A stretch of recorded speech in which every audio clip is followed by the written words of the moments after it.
It's now again. Welcome back to It's Now Again, the podcast where we explore mindfulness practices from a secular evidence-based perspective. I'm your host, Jeremy West, and today we're going to dive into a topic that's at the heart of mindfulness, and also at the heart of well-being: compassion. We often hear about compassion as something we should extend to others, and that's absolutely true. But today I want to focus on a different, often overlooked aspect of compassion: self-compassion. How do we treat ourselves in moments of difficulty, failure, or pain? And how can we cultivate a kinder, more understanding relationship with ourselves?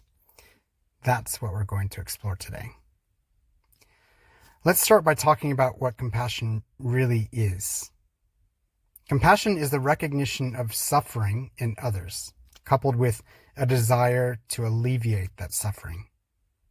It's about feeling empathy and concern for someone else's pain, and it's about wanting to help. But here's the thing: compassion isn't just for others. We also need to turn that same compassion inward toward ourselves. This is where self-compassion comes in. Self-compassion is about treating yourself with the same kindness, care, and understanding that you would offer a dear friend. And here's where I like to bring in my version of the golden rule. Treat yourself the way you would treat your best friend if they were in your situation. Think about that for a moment. How would you speak to your best friend if they came to you feeling down, overwhelmed, or like they'd failed? Would you be harsh or critical? Or would you be supportive, kind, and understanding?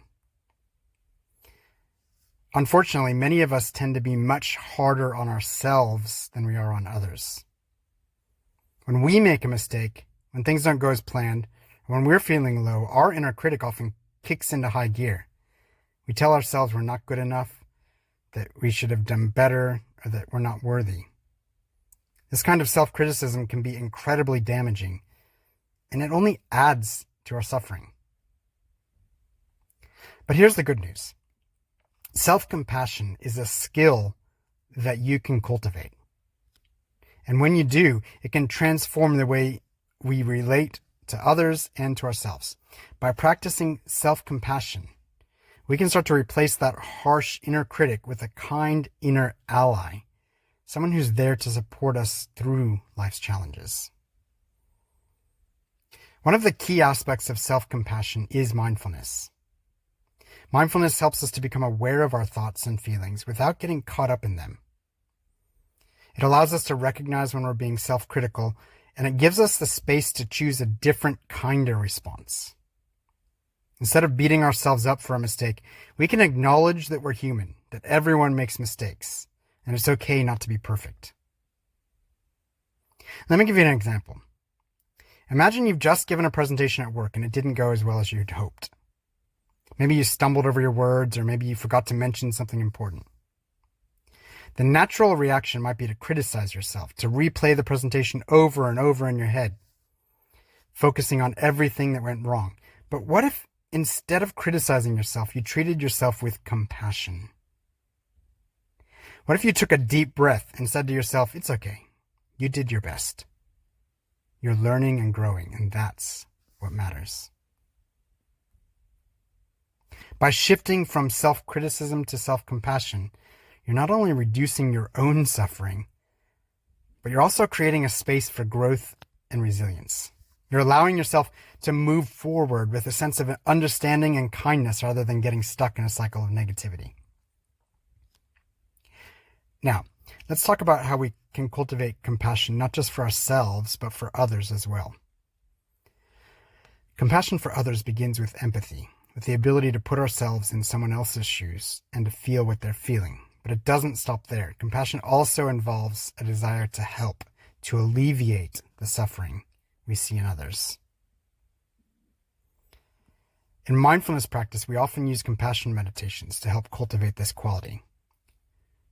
One common practice is the loving kindness meditation, where we send well wishes to ourselves and to others. It might go something like this: May I be happy. May I be healthy. May I be safe. May I live with ease. Then you extend those same wishes to others. First to people you love, then to people you feel neutral about, and finally, even to people you may have difficulties with. This practice helps to build our capacity for compassion, both for ourselves and for others. It reminds us that we're all connected, that we all experience suffering, and that we all deserve kindness and compassion.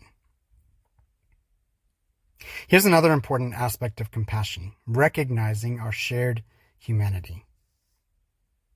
When we practice compassion, we're acknowledging that suffering is a part of life, that everyone experiences pain, and that we're not alone in our struggles. This recognition can be incredibly powerful. It helps to break down the barriers between us and others, and it fosters a sense of connection and understanding. But compassion isn't just about feeling, it's also about action. When we see someone else suffering, compassion motivates us to help, to do what we can to alleviate their pain, and the same goes for self-compassion. It's not just about being kind to ourselves and our thoughts. It's also about taking care of ourselves and our actions. That might mean giving ourselves permission to rest when we're tired, seeking support when we need it, or simply allowing ourselves to feel what we're feeling without judgment. So how can we bring more compassion into our daily lives? It starts with awareness. Begin by noticing how you talk to yourself, especially in moments of difficulty or failure. Are you being kind and understanding?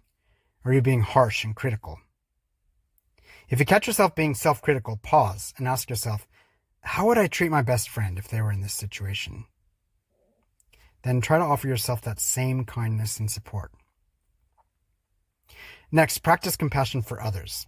When you notice someone else is struggling, take a moment to put yourself in their shoes. How might they be feeling? What might they need? And how can you offer your support? Whether it's through a kind word, a helping hand, or simply being present with them in their pain. And finally, remember that compassion is a practice. It's something we can cultivate and strengthen over time, just like any other skill.